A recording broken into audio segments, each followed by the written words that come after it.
Hello everyone and welcome back to another One Deck Deep Dive, this time with the new CLKA, aka Kommando Legerkorps Achtergebiet. And we are going in here into a division that I really enjoy playing as well. I was super hyped for Div Up. I wasn't so hyped for this one, but now that I played, I realized this is a lot of fun and a really flexible division, both in how you build it and in how you play it. And it's not the best, but it has a lot of cool tools. And let's jump in here into my build. But this is really a division where I feel like there is a lot of potential to build it differently. And I'm really happy with how this one came out. And yeah, we start in the logistics step with 3 CVs. And that's just fine. You could go for cheaper here in this deck, as we have 2 more cards of CVs. So if you're fine with going with 2 availability and going down to 6, you could take either of these for being a bit cheaper, but for the extra speed, I go with these guys, as the other 2 CV cards we have with infantry and tank are a bit slower, so fast CV here. In the logistics step, 1 of each of the trucks, 1 with 1000 supply. That's good for the front line, or great for the front line. This is great for the artillery and AA, so good options there. Can't quite fit in the last one. That's a bit of a shame, but it is what it is. A 3rd supply card could help this deck, but you usually survive on 2 as well. Just gotta be a bit careful when the game goes long, that you don't waste it, that you really turn off fuel or ammunition or the repair, depending on what you need, and you don't just spend your supplies on the wrong thing. Infantry tab, I go pretty hard on the command host early on, and that's why I take them with 2 vet. Because special forces veterancy goes even harder than normal ones. They get extra movement speed, they get great rate of fire bonus that normal units don't get like that. And the stress recovery of theirs is absolutely insane as well on highest vet. So that's why, because you get 2 cards, I go with max vet, though you obviously lose half the availability. So this is a big trade-off, but it makes your early game, I feel, so much stronger. And you need, because you don't have forward deployment, that's like the only big weakness this division had, you need to have some push power in infantry spaces. And that's where I feel like the 2 vet gives you the cost efficiency to really do that in the early game. And that's why I take them with 2 vet. Infantry leader here is a fantastic one as well. 10 hit points, smoke, and an AT weapon. 10 hit points is the important part. The firepower of this is not great, but the smoke and the AT weapon here with 10 hit points is really nice. Can come in a YP, so we take it in a YP because because 50 cal for 25 points with smoke and 2 frontal armor. Like, that's just absolutely perfect. That's all you want from an APC. The speed is not as good as some others, but it's still fast enough. It's still faster than your tracked ones, and you get around. So YP 48 just for the 50 cal firepower that you can dominate infantry fights with, especially against divisions that don't have that much long range AT infantry. You can just really shoot them to pieces with these things, and that's why we take them basically everywhere we get. Nantres as a cheap on the side infantry that can just hold the flank and also gets you YP. And yeah, they come on 1 vet here, so at that point their stats are basically evened out outside of the, or even a bit better than 0 vet normal infantry outside of the stress. But it's not really worth taking military police for these guys. And then we have the Resergenie, which have both reservist and militia, so you could maybe consider military police for these guys, but the militia doesn't go away. And these guys are also only there to kind of die and throw a satchel charge or 2 onto the enemy, because they're dirt cheap. They're 8 hit point squad for 30 points, and in town fights, you just block with these in front of your commandos and just want to get a satchel charge to stun down the enemy, and then your commandos can kill off the enemy. Whilst you might maybe lose these guys, the enemy will lose their infantry, which most likely is more expensive than they are. So that's kind of the trade-off here. And with 8 hit points, they actually can survive surprisingly long. So, and you get 9 of them. So this is the way to go with these. You never want to use them alone, because they get stunned down and just killed off on their own. You always want to use one of these with like 1 or 2 of the other infantry to like face check bushes, basically, to just run in there, take some damage, throw a satchel charge, and yeah, get damage but deal damage and stun, especially down with the satchel charge. This is the way to go with these guys, and they do the job really well. Then we have infantry. We take them for the Kalku stuff because that's the best infantry AT weapon we get. And yeah, we take them in the YP as well for the firepower. And the infantry law does a bit better damage dealing. So in town fights, they are a good bit better than the infantry. These are usually the ones that you want to have around on the edges of towns or in forests, where they then can also run into maybe some APCs or so, kill or IFVs and kill those off. And these are the ones that you really want to have do the infantry fighting, because double MG on a 50-point squad with 9 hit points is pretty strong. So these have good firepower as well. 45 infantry here, pretty solid. As I said, you could consider going at least with one of the commandos down to 4. Then you have a bit more special forces, but I feel like the opener firepower that you get out of having these on 2-vet, or 3-vet rather, is really strong. And then finally we have the Ito. Currently, maybe the least efficient ATGM out there when it comes to card and cost, but it's still a good hard-hitting ATGM, and you need one. The Dragon doesn't do it, so you take what you get. I still feel like this should be high availability. Like, Milan 2s are 6-4-2, so this should be at least 5-3-2. Currently it's 4-2-1, which is just not a good availability at all. 5-3-2 is where these guys should go in my eyes. Artillery, we go with the M110s and the cheap 105mm on 2-vet.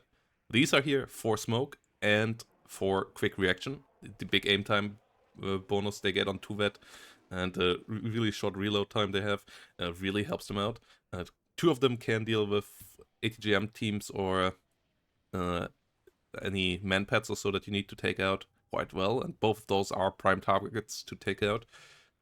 And they can also stun down enemy infantry in fights where you need them, plus as I said, lay smoke quite quickly. And more 10s are here for anything that is a bit harder. Some tanks, some AA pieces in the rear, some enemy artillery or so. You can't afford the cluster for the resupply, that's why we don't bring them. If you would want to use that, you would have to put in another supply card, and then you can use the cluster. But that's quite hard to afford. You could take one less infantry card, but I feel like you need them all. Then you could fill this slot and this slot, because this is a 3-cost slot here, but I don't think you can afford that currently. But in team games you for sure could, so in team games I would go for that.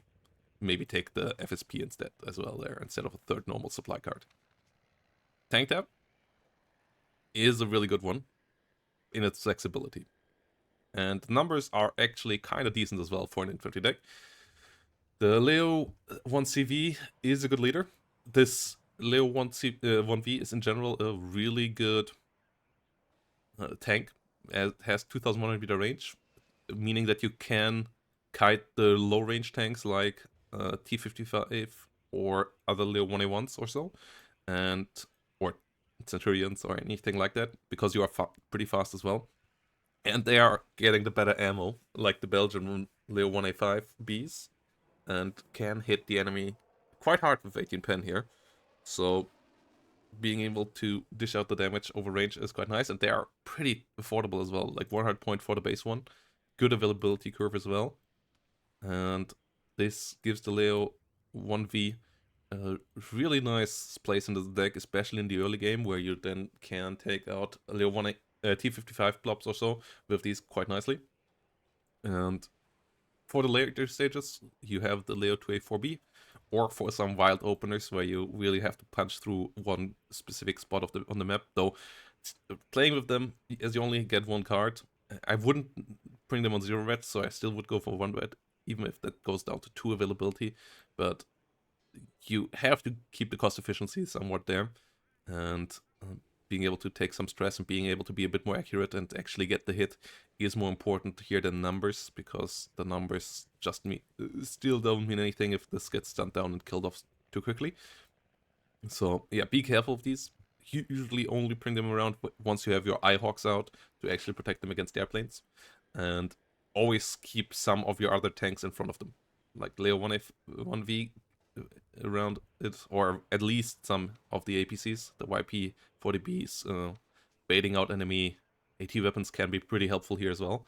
and then have the Leo 2A4B following it up and get some real kills. Like really helpful when the enemy only has some like mid-tier tanks, like a couple T-72s or a couple of the chieftains or so. Then the Leo 2A4B can really punch through for you and win you those fights outright. And the Centurion Mark V, that can do the damage tanking in front of it. It has more frontal armor than the Leo 1V. You can combine these quite efficiently when you can set it up. Issue is, setting it up is not that easy because these are really slow. But if you can set it up that these tank for these, then the fights can go pretty well for you. They can deal damage decently well themselves, but they are especially good at the cost efficiency wise with the mix of a decent cannon, decent rate of fire, and solid frontal armor. And they have smoke, so you can keep them alive after one hit. You have to have them either in your own forest or around enough other units that keep on fighting, as they won't be able to disengage out of an open field on their own with just one smoke, because they will be slowed down so much that they can't crawl away until the smoke has cleaned up. So you want to have them in a plop, but with 10 of them being around, you get them in a plop quite nicely. The 7 is a really interesting one as well. I feel like for these, as they are a bit more of my just standing around one, I want to have more of them. Otherwise, if you upvet everything in the deck, and we are pretty close to that, you run out of availability quite quickly.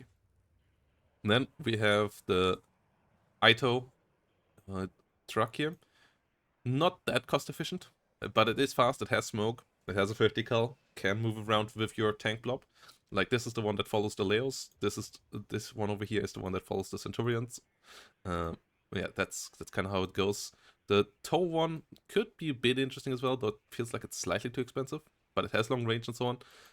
But I feel like you need a bit of more killing power, so we go for the Itos here, especially as you only have one ATGM card with 4 availability here.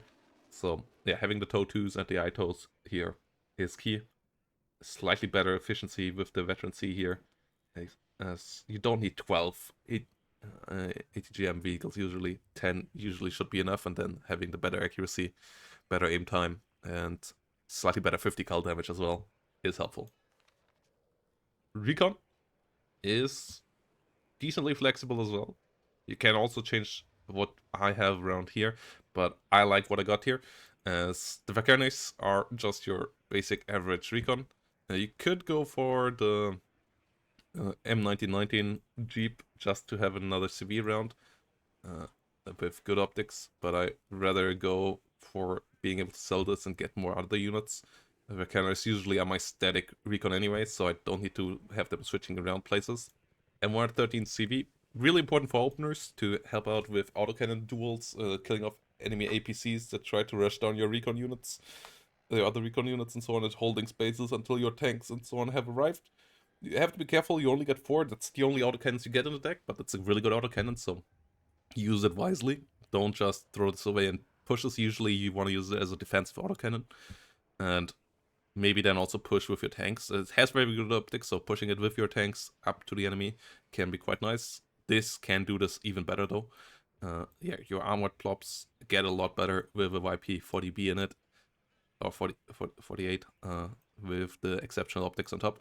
Alouette coming around here with very good optics can be helpful for the opener to figure out where the enemy goes, especially helpful against decks that have some sneaky forward deploy units, so that you don't get murdered in your deployment, and can adjust your somewhat slower follow-up, as yeah, you don't have forward deploy. The minigun, unfortunately, a bit too expensive. If it would be 40 points, I would consider it, but minigun doesn't deal that much damage, so it's not worth 15 points. So the normal Alouette it is. You don't need military police this much in this version of the deck. If you want to play it full spam with Beveling and the second card of Nantres, and then you could take these here as well. But in general, these are better here. It has at least very good optics though. So, but this has a 50 cal as well. So yeah, don't really see it. AA is a really key factor as well. And I have a bit of a weird one here, because I don't take Stingers. But that's because the Bofors already has fantastic range against helicopters, and I feel like it's the more flexible unit in this deck, actually. It can help out in infantry fights, it can help out against aircraft pretty decently as well, and helicopters, especially with one vet where it gets a bit lower aim time and a bit better accuracy. And just having this push around, helping out against infantry and helicopters at the same length and being even a bit more range is quite helpful. And if you need to be flexible, you have the OH. Can be used in a helicopter opener as well, which this deck can do. Alouette, OH, and then we have some good Hawks and BOs, so you can do heli rushes with this deck as well. That's really the flexibility you got, and really helpful against 4-deploy divisions that don't have 4-deploy AA. And yeah, iHawk is key here. I usually like to go for the extra accuracy, so that's what I do here with the one vet. It means you only have 2, so you have to be careful. You really have to redeploy them as much as possible. But it helps you winning out the airfights early, and getting a bit more cost efficiency with this early is helpful. And then we have the Maxon as an infantry fire support. Like, this is here to be deployed early with behind your infantry, next to your infantry, and just shred through enemy infantry, whilst also helping you out against any gun, helicopter, or rocket helicopter trying to get too close. 25 points is dirt cheap. This thing should at least be 30, most likely. Or be slightly lower availability, like going down to 9 or so, because you can spam so many of these out and just shred through enemy infantry non-stop. And yeah, that's the power here. So yeah, if you don't want to do the helicopter openers, take a second iHawk card or a Stinger card instead of the OH. But the OH is fantastic and really helpful with helicopter openers, and I want to do them sometimes. So that's where also the Hawk comes in here. The Hawk, really, really nice for running down enemy light transports and infantry. And yeah, it has enough hydro rockets to really kill them off quickly. Resupply cost is okay. And you can run them around them on a flank once you realize the enemy has no AA there, or in an opener to just kill off enemy recon, kill off enemy 4-deploy units, and get yourself into a slightly better position on the battlefield. BO-105 is just a dirt cheap little helicopter to block enemy armored pushes and force them to get AA around in a spot where it's most likely more costly for them to get AA around than it is for you to get this helicopter out. So that's really the force multiplier that you want to make an enemy push a bit tougher to actually achieve anything and really hold a flank cheaply. Like, one recon infantry and a BO-105 can stop light armored pushes really easily, and that's the cost efficiency there. Like, one of the Veganers, one of those, that's 90 points, and any enemy foxes or so will have to think twice about pushing around that flank. And yeah, in the late game, they can also come out both as an aggressive tool when you killed off enemy AA with your artillery, or as a defensive tool in mass to just block enemy pushes and breakthroughs. And then the air tap is a relatively tame version of this as well. This can be used for spam as well. It has seed, it has decent numbers of attack aircraft. If you want to fill it completely, want to play the Fortitude Fence style, take the cluster, take the seed. Then you have 3 good attack aircraft cards, 1 suppression, and 2 good fighters, as both the American Phantom now with the buffed Sparrows and the F-16A with the double AM9Ls with the shotgun system. 6 of them on it as well, are good fighters. 30 ECM on the F-16 for 215 points. That's quite great. And yeah, that really makes this a scary little tap as well. The cluster and the HE both do their job too. Both can hunt down helicopters. This absolutely murders tanks with 8 of those Rockeyes. Yeah, really wish the American one would at least get 4 Rockeyes. But yeah, this one does its job quite well. NF5A comes around with 2 AM9Ps and 2 big bombs that can kill anything as well. So yeah, hunt down helicopters, kill off enemy ground units with medium hit points everywhere. Like, really great CV hunter, really good against enemy light units. And yeah, if you combine it with the other cluster and the seed, you can just overwhelm enemy air defenses with these really well as well. But I'm no Fortitude Fence. I don't do air spams like that. So I do air spams, guys. I just don't do them like that. So yeah, this is my tab here. So yeah, let's go to the strengths and weaknesses of this deck. And let's start with the strengths. And First strength is a great mix of infantry with APCs, and just really strong firepower there. Or like the first strength is all around combined arms, like great combined arms, and yeah, great support in any tab. You have good AA, you have good artillery, you have good recon with exceptional optics here. Very good optics on a vehicle with an autocannon. That's fantastic as well. You have attack helicopter and ship missile helicopters. Like that's fantastic too. You have good air support.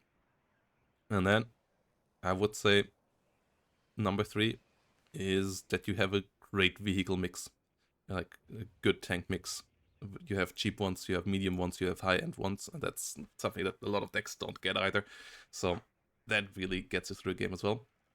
Weaknesses, no fort deploy. We talked about that. That can be a big weakness. You have to work around that. You don't have an IFV, which still is a weakness as well.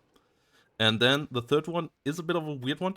You don't have much of anything. Like, you only have the 2 Leo 2s. You only have 1 card of Leo 1A5s. So if you run out of this, there's a hole in your deck. Like, nearly every card is one individual one. Even the commandos here are kind of like that in this version of the deck. And so if you lose it, you lose one iHawk here as well. You lose a big part of your combined arms. Like, your combined arms can fall apart in the late game if you start losing the especially key factors like the iHawks, like the Leos, like the MR10s. You have a bit of spam around that, but those key factors take out a complete part of your combined arms if you lose them. So that's the third big weakness. But yeah, it's a good one. It's a really, really fun deck, and I really went on much longer than on my average deep dive deck, but this deck has so much in it, so that's why I had to go on. And it really is a blast to build. It really is a blast to play. Check it out, guys. And yeah, thanks for watching. See you in the next one.